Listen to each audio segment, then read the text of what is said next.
a minha geração. Este país também é para novos e é por isso que recebemos em estúdio uma cientista não conformada. Atualmente vive em Boston, mas nasceu em Santarém e por lá ficou até aos 18, quando foi estudar para a capital. Faz ginástica desde os 3 anos, começou no tumbling, seguiu para os trampolins e esteve na alta competição até aos 24 anos. Formou-se em Ciências Farmacêuticas na Faculdade de Farmácia da Universidade de Lisboa. Trabalhou numa biotech em Madrid, onde esteve 2 anos e fez um doutoramento em nanomedicina e inovação terapêutica pela Universidade de Santiago de Compostela. Lançou-se num pós-doutoramento no MIT, em Boston, antes de começar a trabalhar na Moderna, que por acaso até foi a vacina que eu levei. Na Moderna desenvolvia formulações com mRNA para tratamento de fibrose quística, trabalho que deixou devido a um burnout. Já antes tinha tido um esgotamento, depois de terminar o doutoramento, e gosta de fazer pausas na carreira. Ana Cadete, muito bem-vinda! Pausas na carreira, eu acho este conceito interessante de desmiuçar, porque não faz muito parte da nossa cultura de trabalho em Portugal, até porque em Portugal temos trabalhadores que passam uma vida inteira na mesma empresa. Diz-me, Ana Cadete, isto é a única forma de aguentar o ritmo ou controlar o ritmo de uma workaholic natural? Olá, Diana, e obrigada pelo convite para estar aqui a debater alguns temas de ciência, mas também outros que estão associados à maneira como nós trabalhamos hoje em dia e que afetam claramente os cientistas, como é o caso do burnout.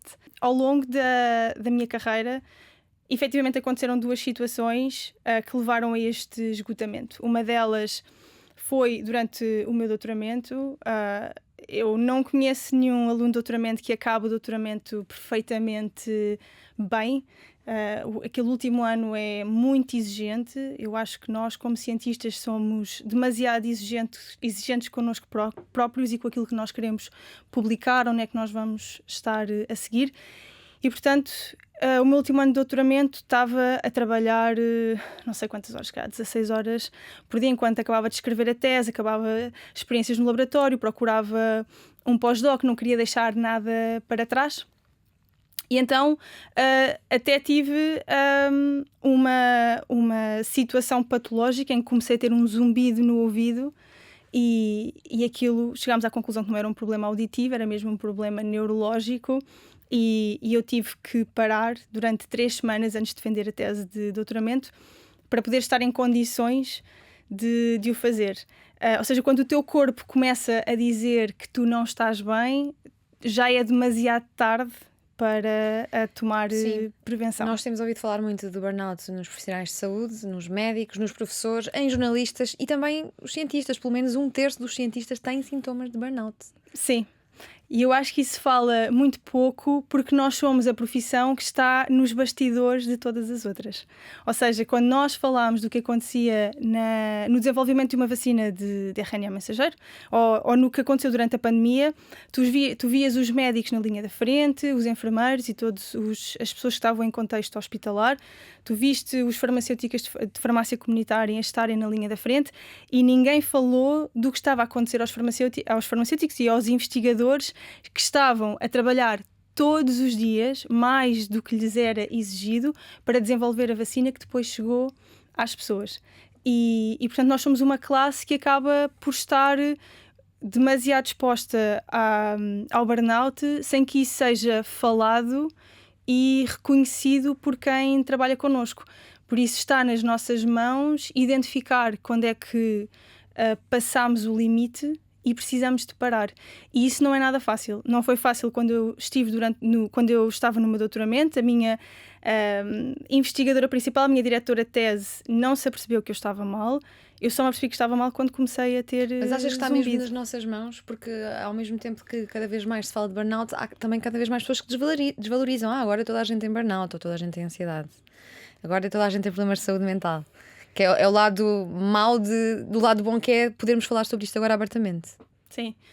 Eu não acho que tenhamos mais burnout, ou talvez até podemos ter mais burnout, não tenho dados que o possam justificar, mas penso que o facto de falarmos mais abertamente sobre este problema Sim. faz com que Mas as pessoas tenham mais sensibilização. Mas esta questão que tu dizes de estar nas nossas mãos é pelo facto de sermos cada vez mais informados e podermos perceber quais são os sintomas, porque todos os burnout também são diferentes, nem toda a gente tem um zumbido no ouvido, há outras manifestações desse esgotamento. Sim. E outra coisa interessante no teu percurso é que já foram 2, que também vai ao encontro daquilo que são os dados, que uma pessoa que tem um nunca tem só um.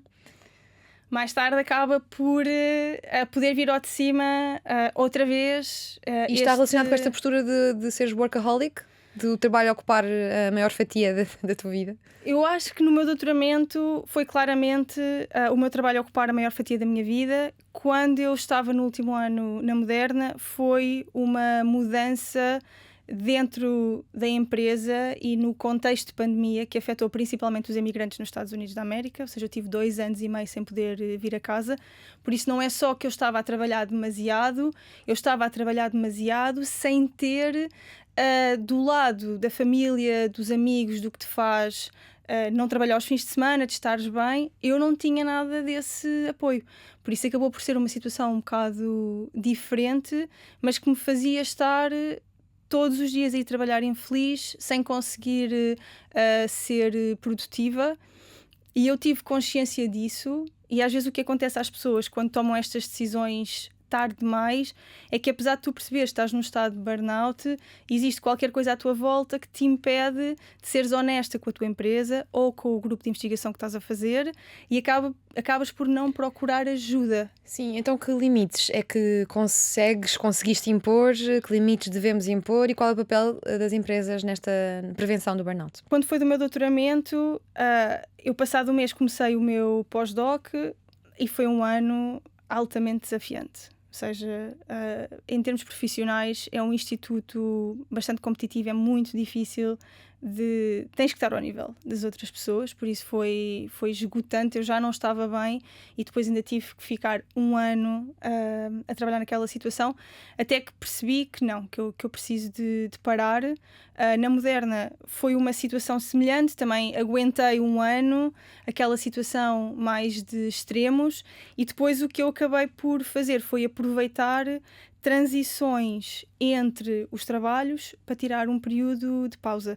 E eu fui muito firme com as empresas para onde eu fui trabalhar, ou seja, em 2017 eu saí do MIT para a Moderna e eu disse, eu só venho trabalhar em outubro. E eu acabei o meu pós-doc em junho e quando saí da Moderna para a Sanofi eu fiz a mesma coisa. Eu disse, eu só venho trabalhar em outubro e despedi-me em julho. Ou seja, está nas nossas mãos, também quando estamos a procurar um trabalho.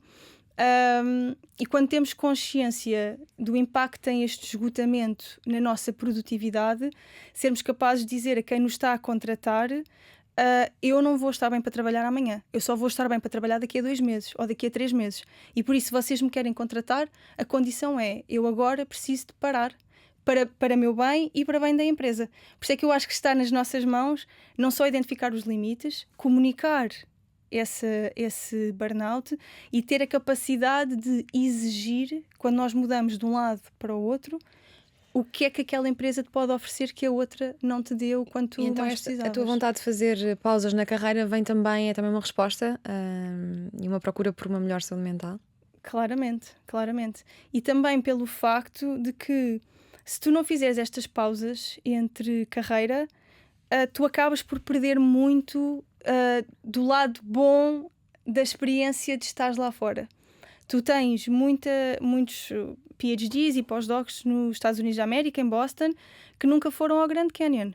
Tu estás constantemente a trabalhar. Tu passas 7 ou 8 anos da tua vida em Boston e tu nunca tiras ou seja, tu tiras tempo para vir a Portugal porque tu queres estar com a família. O número de férias que tu tens nos Estados Unidos é muito baixo. E, portanto, as únicas maneiras que eu arranjei de fazer road trips, fiz uma road trip com as minhas amigas em 2017 entre Oklahoma e Los Angeles, numa minivan.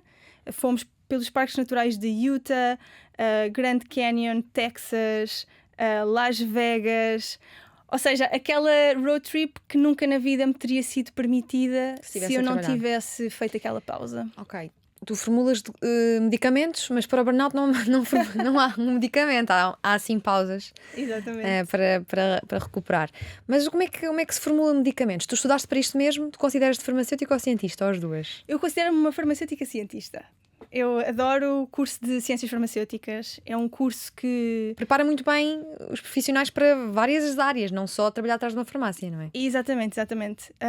E o que eu gosto mais do curso de Ciências Farmacêuticas, e apesar de não ter feito mais outro curso nenhum, é que a maneira como estás estruturado é que não te leva a executar um trabalho. Ensina-te a pensar para que tu possas executar um trabalho. E isso é o mais importante que nós temos, eu diria talvez no geral na educação portuguesa, mas principalmente no curso de Ciências Farmacêuticas. Tu tens uma oferta tão grande de carreiras que tu podes seguir como farmacêutico, desde a farmácia comunitária, hospitalar, mais a parte de acesso ao medicamento, vendas, comercial, etc. E tens a parte da investigação. E o bom do curso é que te ensina a pensar nos problemas que tu vais resolver uma vez que escolhes o ramo da área das ciências farmacêuticas para onde tu queres ir. No meu caso, escolhi a tecnologia farmacêutica, um bocadinho por acaso. Também posso contar que eu tinha um médico oftalmologista que me desafiou a desenvolver ou a estudar uma proteína para o tratamento do glaucoma. E eu fui bater à porta da professora de Bioquímica, porque proteína está mais associada a Bioquímica, e perguntei-lhe se podia fazer investigação. Tenho um médico que me deu esta ideia, posso fazer investigação no seu Não te esqueças do que é glaucoma? Pela literacia saúde e científica dos nossos ouvintes. É uma subida de no olho, hipertensão no olho. E então estava a estudar aquela proteína e a minha professora disse-me que não. Que eu não tinha, era muito nova, que não tinha experiência suficiente e que eu não ia estar a trabalhar naquele laboratório.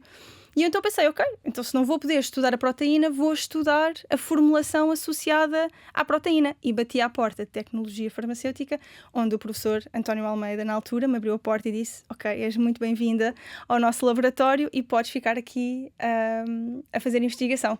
E foi assim que começou a minha jornada na tecnologia farmacêutica, que é a área das ciências farmacêuticas que estuda a formulação de medicamentos. E porquê é que isto é importante? Quando nós tomamos um comprimido, aquele comprimido é a formulação de um composto químico, que entretanto foi um pó, e que agora está comprimido para que nós possamos tomar um comprimido. Isso acontece com tudo aquilo que nós tomamos em termos de medicamentos. Os cremes para a pele são formulações cosméticas, uma vacina é uma formulação, pode ser, neste caso, do RNA mensageiro numa nanopartícula, mas antigamente podia ser um adenovírus ou um vírus inativo. Quando tomas uma ampola de magnésio, é uma formulação. Quando tomas qualquer coisa, aquilo é uma formulação farmacêutica. E 4 anos da tua vida foram ocupados a desenvolver um medicamento com base em RNA mensageiro. Conta-me tudo, para tratamento da fibrose quística. Sim. Que problema é este e que medicamento é este? Então, ainda é um medicamento que está em fase 1 de ensaios clínicos, ou seja, ainda não está no mercado. A fibrose quística é uma doença rara que afeta pessoas que não conseguem produzir cloro suficiente nos pulmões para que consigas ter muco suficiente para que não tenhas infecções nos pulmões. É uma condição... é uma condição patológica que faz com que as pessoas que não têm este receptor chamado CFTR, que é Cystic Fibrosis Transmembrane Receptor, acabam por ficar com os pulmões com muitas infecções, têm que andar a tomar constantemente antibióticos e depois acabam por, mais tarde, vir a ter muitas complicações ou até ter uma esperança de vida mais baixa que a maioria das pessoas porque não conseguem combater as infecções que existem nos pulmões. Quando nós tentamos desenvolver um medicamento para a fibrose quística, hoje em dia existe um medicamento muito conhecido que consegue praticamente tratar 90% das pessoas que têm uma mutação no gene da fibrose quística, e o que esse medicamento faz é abre-te os canais de cálcio dos pulmões, ou os canais de cloro dos pulmões, e faz com que tu consigas ter esta passagem de líquido de um lado ao outro e consigas respirar.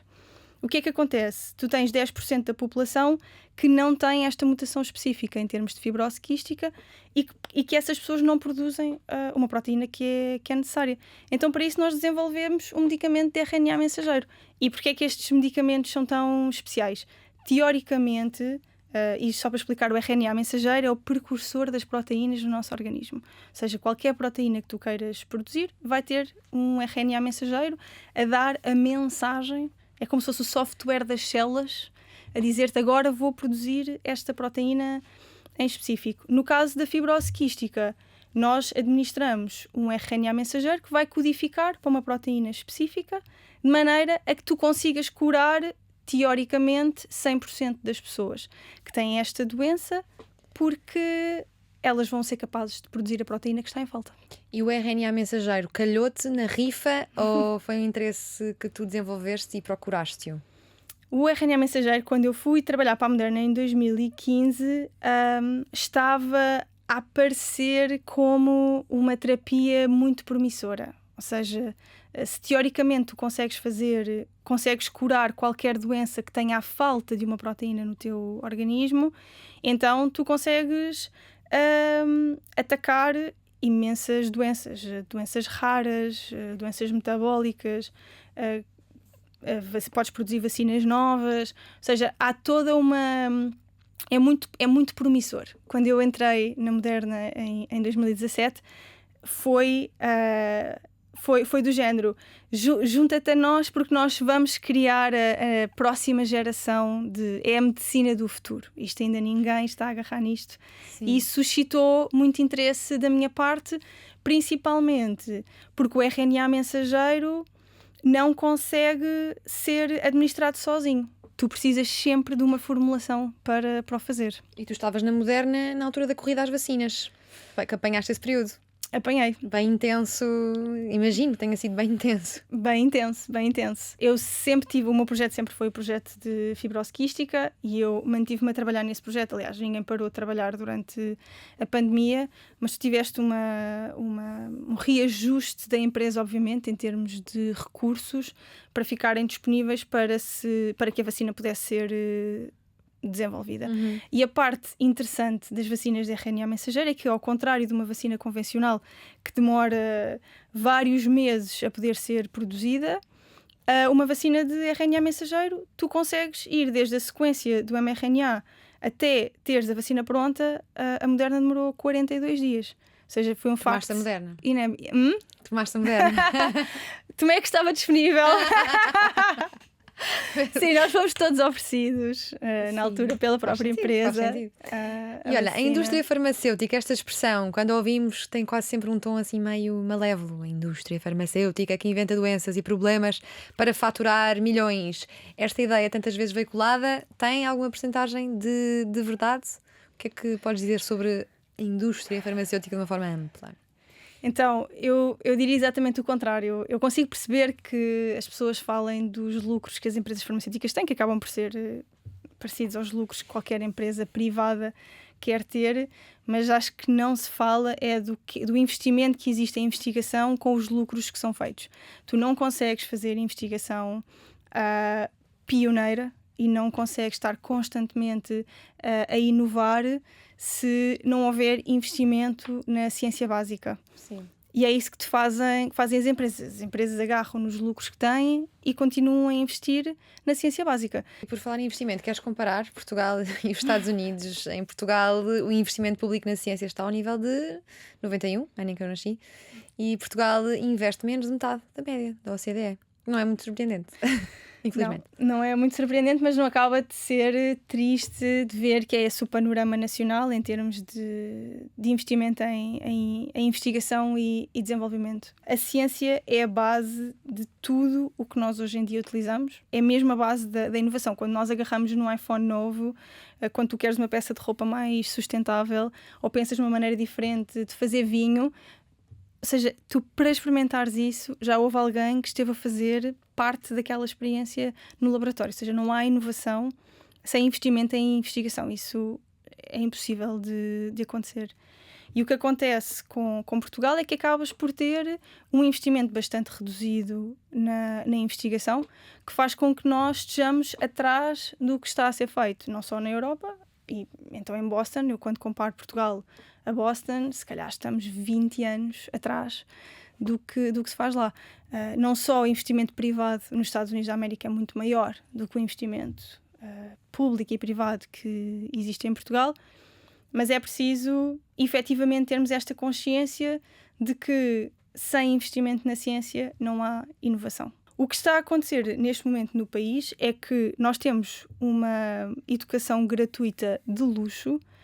Tu daqui tens investigadores, muito, muito bons.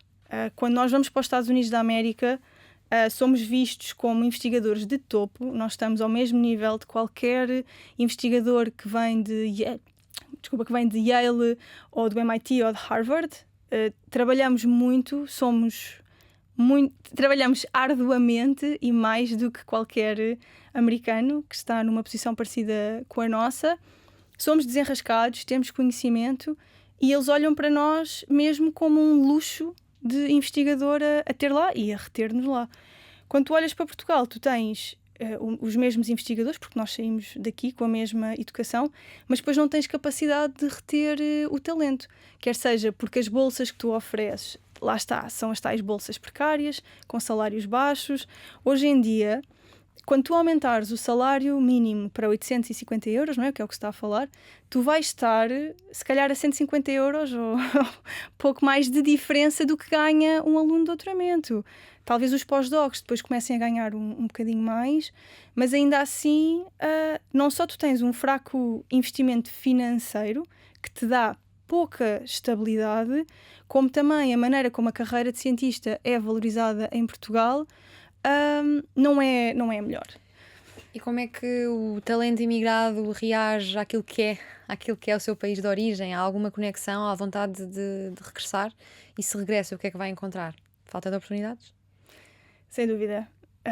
Eu penso que para nós, e eu ponho-me também um bocado nessa posição de querer voltar para Portugal, há toda uma estratégia de carreira feita a um prazo de 5 anos para que isso possa acontecer. Para trabalhares remotamente? Com um Com salário não português? Não, para ter uma posição global e numa empresa global que me permita trabalhar desde cá. Quando eu penso em voltar para o país, e tu vês nos projetos nos quais eu estou envolvida, há muito aquela parte do como é que eu consigo trazer valor de volta ao meu país. Não é só vir para cá e aproveitar-me de um bom salário, porque entretanto fiquei a trabalhar numa empresa melhor. Eu claramente não vou voltar para fazer investigação na universidade, eu saí por essa razão, não vou voltar agora pela mesma, mas penso que é da nossa responsabilidade como imigrantes que retornam ao país, evitar que haja gentrificação, que é aquilo que tu vês quando vem um americano viver para Portugal, e tentar perceber o que é que nós vamos conseguir trazer para cá que ainda não foi feito. Isso, eu digo-te já que estou a tentar que venha mais investigação para Portugal, mesmo através das empresas, e é super complicado. E o que é que tens a dizer sobre a endogamia das universidades portuguesas, que sei que também é um tema que te encanita?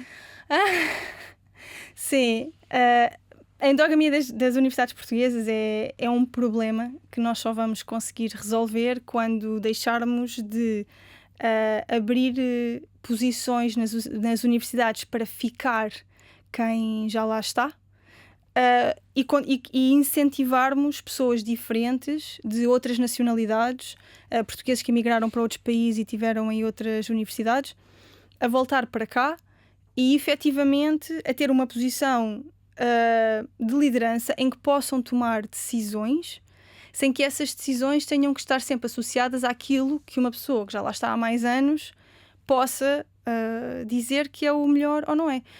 O grande problema destas endogamias é que tu estudaste naquela faculdade, tu fizeste o teu doutoramento naquela faculdade, o teu pós-doc, e agora és investigadora. A maneira como tu vais crescer numa posição dentro de uma universidade está muito pouco relacionada com o mérito, com os projetos que tu levas para a universidade, com com a visibilidade que tu dás à universidade no estrangeiro quando vais apresentar o teu trabalho, e está muito associado ao tempo que tu passaste lá. Ou seja, este investigador está aqui há 15 anos, portanto agora vai ter que ser promovido.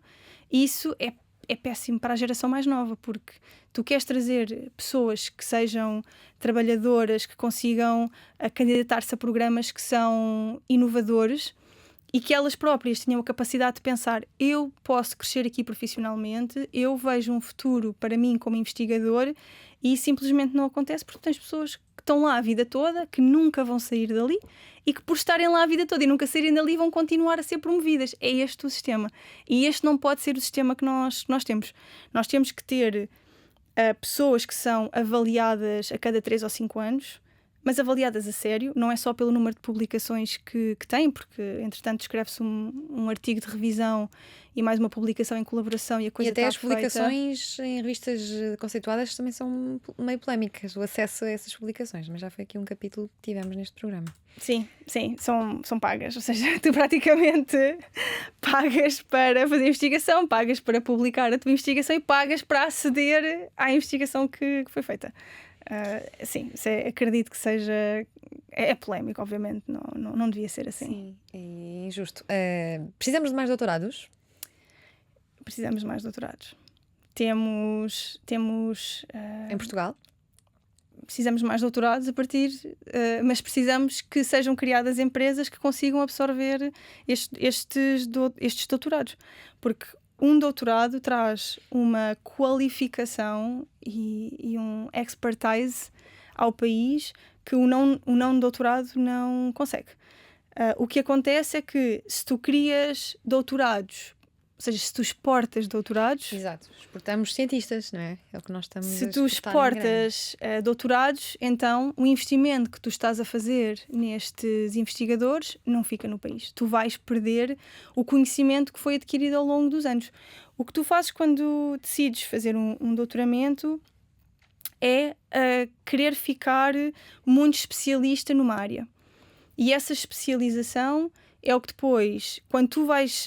Podes ficar a trabalhar em academia, que não é a minha área, mas quando tu dás o salto a uma empresa que absorve muitos doutorados, por exemplo, quando eu estive a trabalhar na Moderna, eu diria que se calhar 40% da empresa, 30% da empresa eram doutorados. Nós éramos muitos doutorados a trabalhar lá.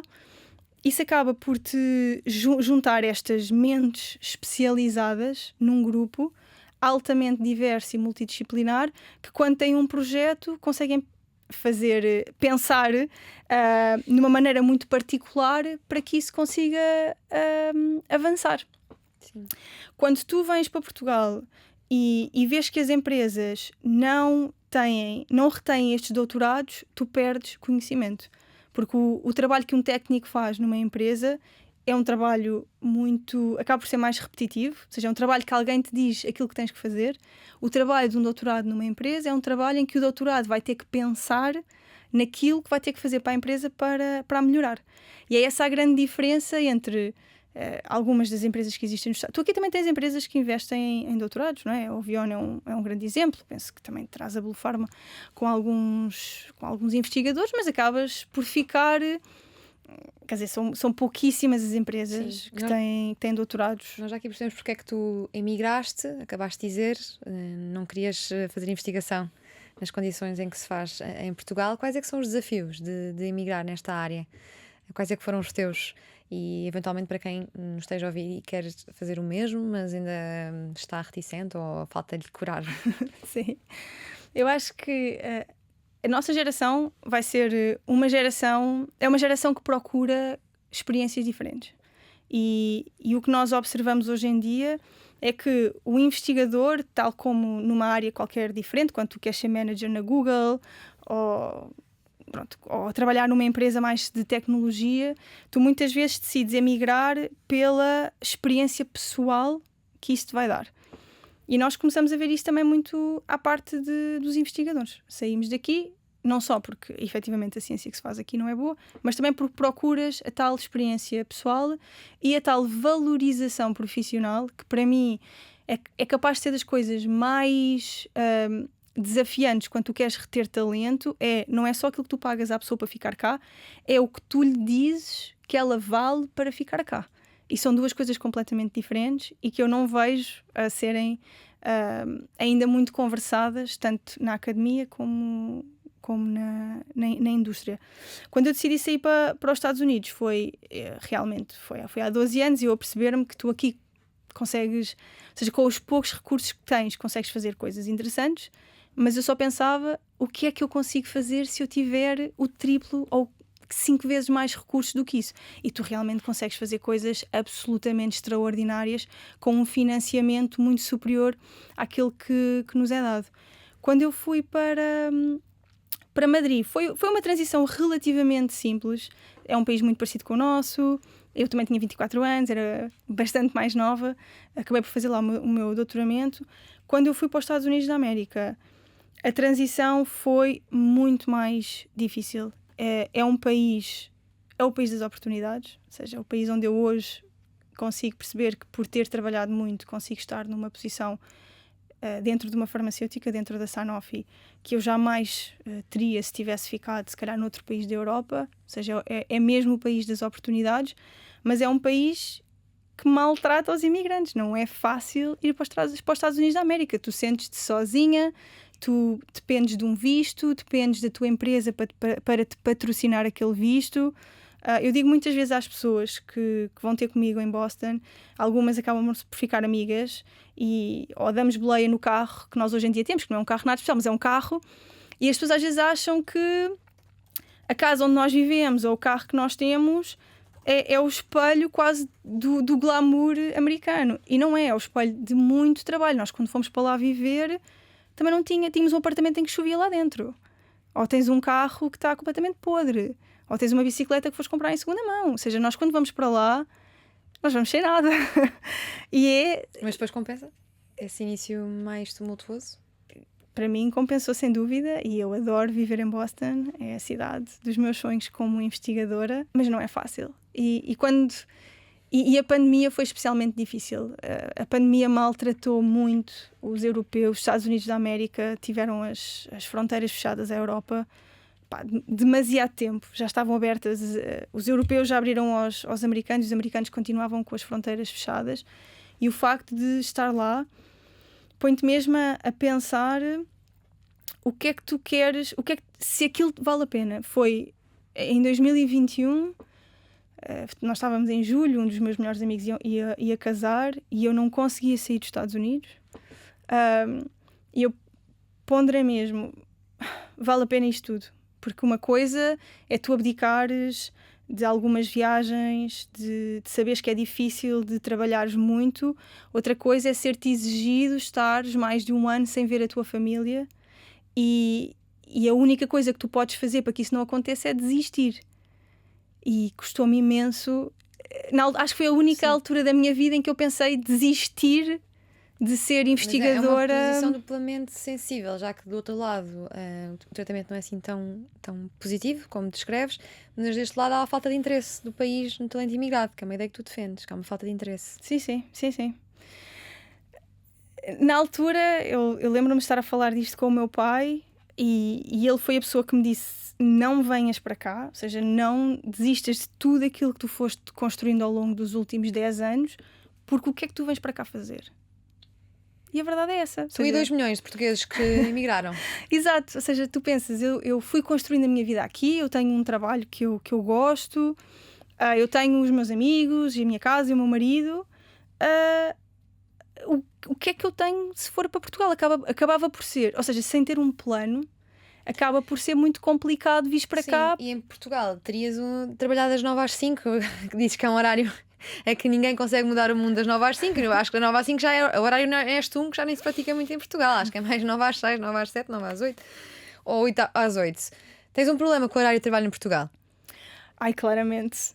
Não é, ou seja, quando eu digo das 9, que não se consegue mudar o mundo das 9 às 5, é que às vezes há muito aquela ideia de que lá está, hoje em dia é um bocado complexo este tema de queres trabalhar muito, mas também queres descansar. Mas é um tema que está a crescer, ainda mais na nossa geração. Queremos flexibilidade, queremos tempo, queremos trabalhar remotamente, queremos ser produtivos, Sim. queremos Work-life balance, queres ter tempo para ir ao queremos ter amigos, ginásio. família e vida social. Exatamente. E ocupar o tempo de trabalho de uma forma de qualidade. Mas parece uma missão complicada e acho que precisamos de pensá-la muito para Portugal. Mesmo a questão dos 4 dias por semana também tem contribuído para esta discussão. É muito diferente esta questão da carga horária, lá e cá? Sim, ou seja, lá eu acho que nós acabamos, lá está, nós como imigrantes nós trabalhamos sempre mais do que os não imigrantes, sempre. E portanto é irrealístico pensar que nós vamos para lá trabalhar das 9 às 5.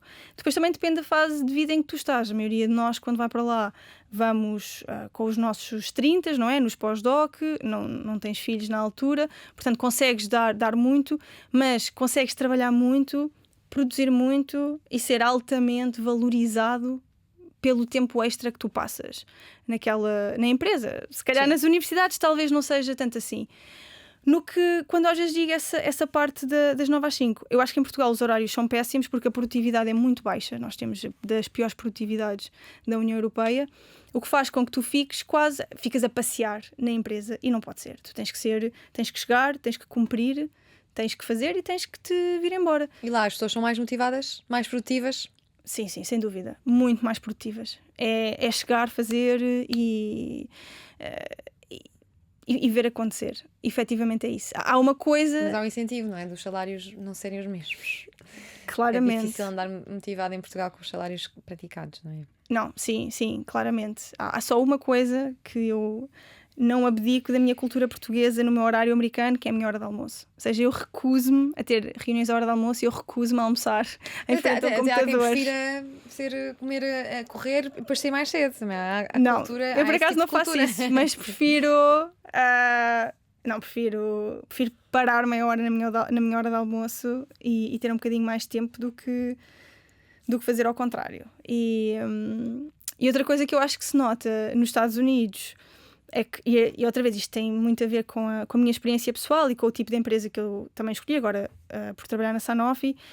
Há um respeito muito maior pelas mães e pelos pais.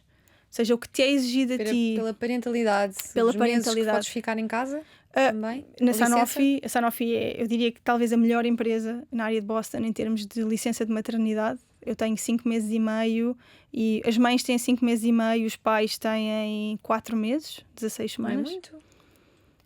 Sim, mas se fores a ver, o estado de Massachusetts diz que por lei tens 12 semanas não pagas. E agora lançaram uma lei nova em que podes tirar 12 semanas parcialmente pagas. Okay. Ou seja, os tais 5 meses e meio é muito parecido àquilo que hoje em dia tens em Portugal. Pois, eu sei, pensei que era melhor. Não. Eu acho que em Portugal também já acho pouco. Sim, mas, ou seja, acredita que a maioria das empresas não tem esta licença de maternidade. Sim. São muito poucas aquelas que têm licença de maternidade. E o que é que difere aquilo que tu fazes na Sanofi hoje em dia do que fazias na Moderna? Continuas com o RNA mensageiro? Continuo com... Mas o que é que diferencia? Sim, continuo com o RNA mensageiro.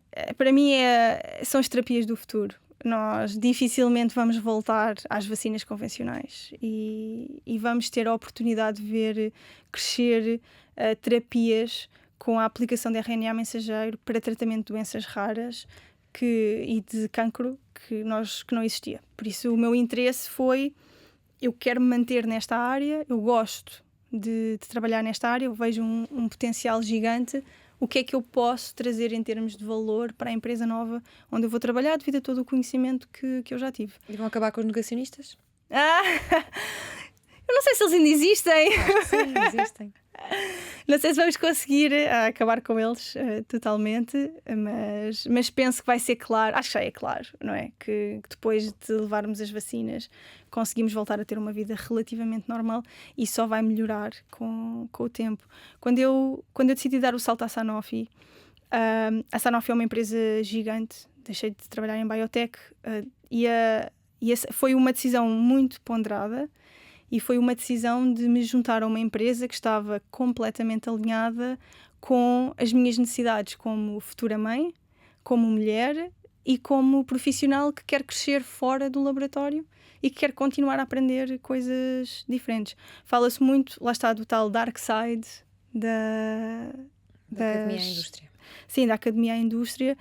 E para mim, a indústria é o bright side. É que te consegue, é que te paga melhor, é que te dá melhores condições, mesmo em termos de férias e essas coisas, e é que te consegue depois dar suporte, não sempre, porque tu tens sempre managers maus e vais ter sempre Sim. dificuldades.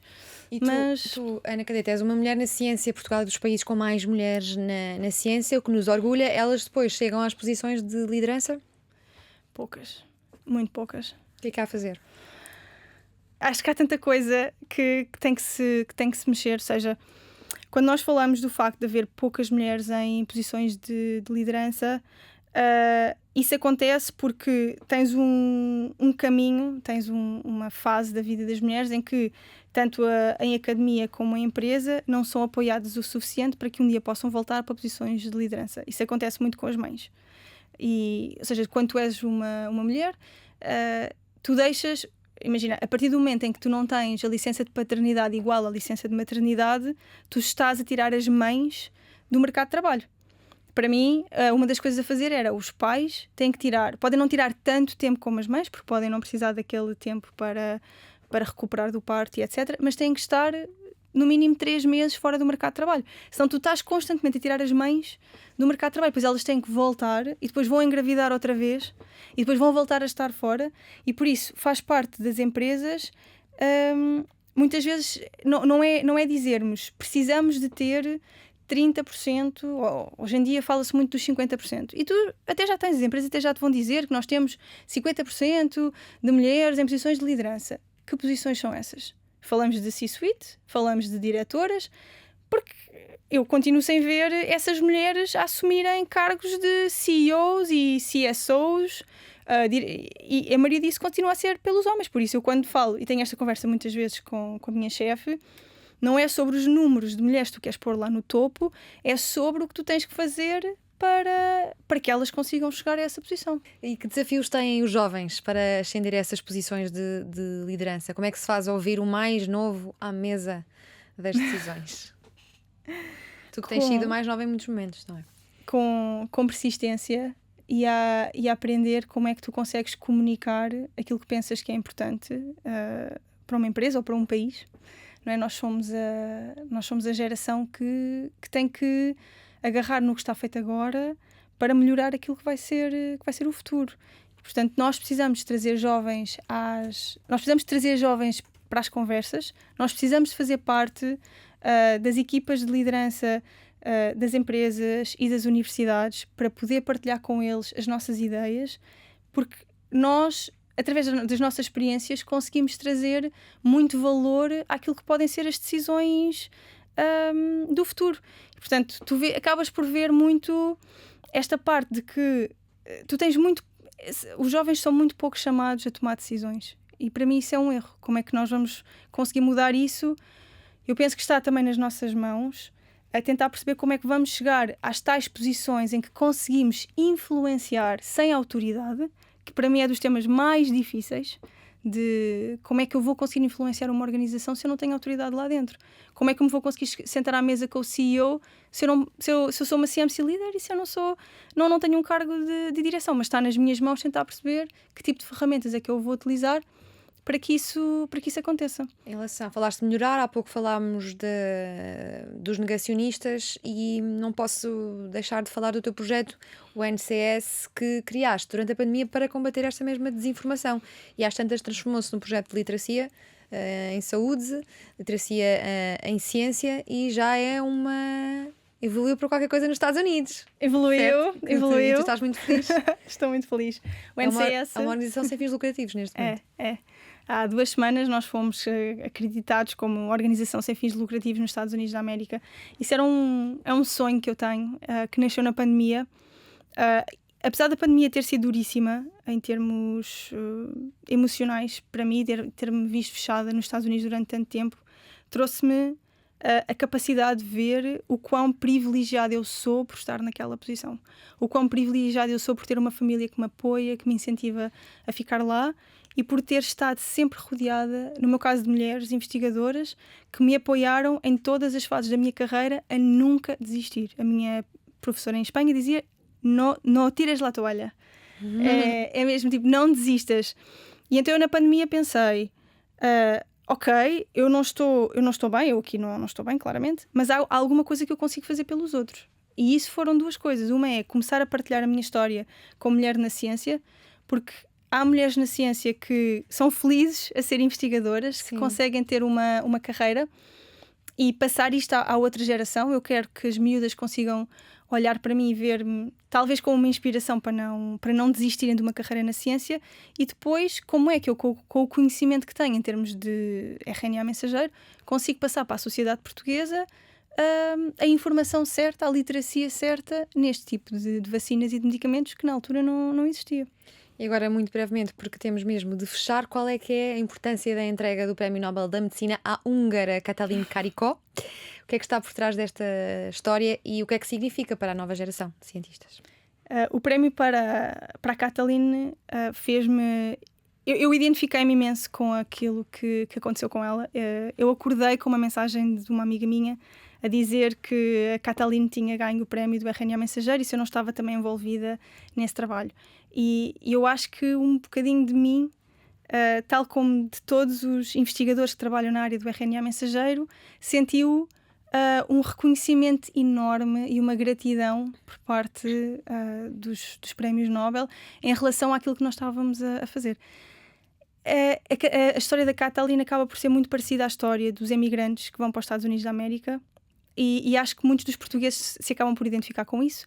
A Katalin fez o doutoramento na Hungria e depois, por não ter financiamento, foi trabalhar para a Universidade da Pensilvânia como pós-doc, onde ficou depois, anos mais tarde, a ter o seu próprio laboratório e a começar a estudar o RNA mensageiro.